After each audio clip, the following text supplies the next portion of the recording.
5 வருஷம் ஆச்சு. 5 வருஷம் ஆச்சு. எந்த ஊர்ல இருந்து வரீங்க? யூபில இருந்தா. சூப்பர்.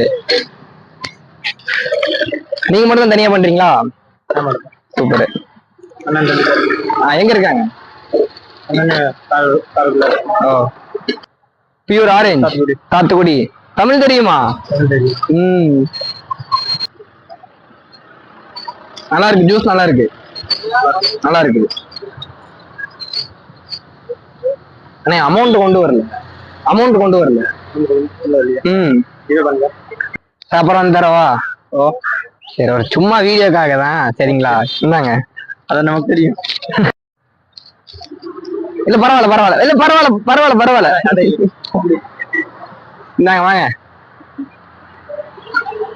மறக்காம இங்க வந்தீங்கன்னா நம்ம அண்ணன் கடைக்கு விசிட் பண்ணி பாருங்க. எக்ஸாக்ட் லொகேஷன் பாத்தீங்கன்னா மகாலிங்கபுரத்துல இருக்குது. மறக்காம ட்ரை பண்ணி பாருங்க. டாடா, நன்றி பையா.